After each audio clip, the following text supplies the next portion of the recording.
Today on Political Excess, it's going to be a Warren DeSantis hypothetical 2024 battle.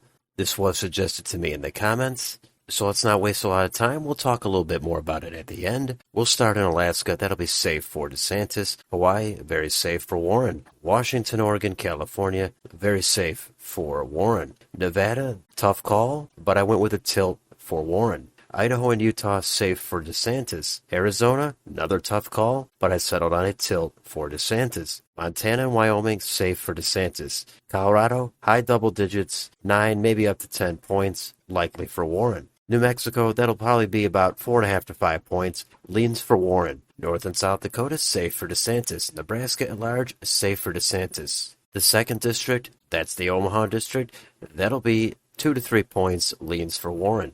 Kansas and Oklahoma, safe for DeSantis. Texas, that is going to be likely for Ron DeSantis. Let's go to Minnesota. That'll be about 5 to 6 points, likely for Warren. Iowa, likely for DeSantis. Missouri, Arkansas, Louisiana, safe for DeSantis. Let's go to Wisconsin, and that's a tough call. And in the end, I settled on a very narrow tilt for Ron DeSantis.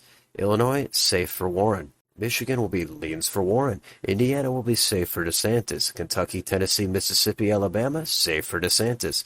Let's go to Ron DeSantis' home state of Florida. Not safe, but likely for DeSantis. How about Georgia? That state does border Florida. I think that would help DeSantis just a little bit. And I do have him winning it by about a point, maybe up to 1.5 points. So that's a leans for DeSantis.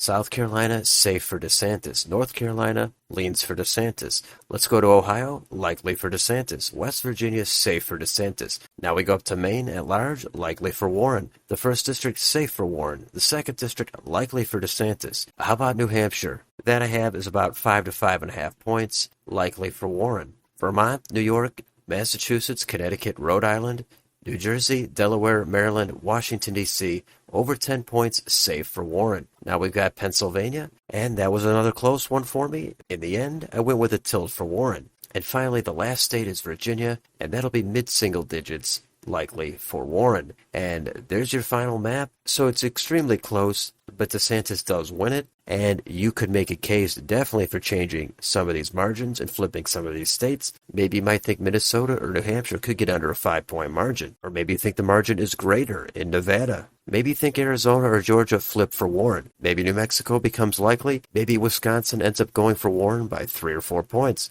These are all possibilities. You could make different cases for it. I know some people are big DeSantis fans. I know some people despise DeSantis. I generally think he's probably the strongest GOP candidate. He might not do as well in the Rust Belt and activate all those Trump voters. And of course, if he gets beat up in the primary, that would not be a good look for him. But in a clean primary, if DeSantis was the nominee and he didn't burn any bridges with Trump, I think he would be reasonably strong. I know the Rust Belt is always controversial. DeSantis is supposed to be weak on trade, but stronger on cultural issues. I get it. There's some of that to be said. Elizabeth Warren, she's going to be stronger on some economics. She's probably going to talk about healthcare. She's probably going to talk about wages and going after big business. DeSantis will talk about going after big business, but more on the cultural front. And with personality, I've heard DeSantis has no charisma, but then again, sometimes it doesn't matter at all. Plenty of senators and even presidents that just don't have much charisma, and they've either won or they've gotten very close. And also with Warren, personally, I don't think her personality is all that appealing. I just don't think she connects with people on the ground as much as she would like to think so. So that's going to make it a little bit more difficult, I think, in that Rust Belt. That's why DeSantis is able to flip Wisconsin and make it close in Pennsylvania. So both these candidates have some strengths and some weaknesses. If Warren focuses on the populist economics, that's going to help her, and she could win it. If she starts going hard on social justice, that's where she would lose a couple of points, and DeSantis could increase his margins a little bit. Abortion and crime, education, immigration, we know all the issues. It's difficult to predict how it would go. It depends on the running mate and the national environment. There's a few different ways you could take this, so I think it would almost be a coin flip, but this is what I settled on at this point in time. Maybe it changes in the future. And maybe you have a different take on it, but this is what I settled on, so let me know in the comments. What do you think of this map? Do you agree with most of it, or do you disagree with a ton of these states? Let me know down below. On your way out, don't forget to like, share, and subscribe. Thank you for watching. I will see you on the next video.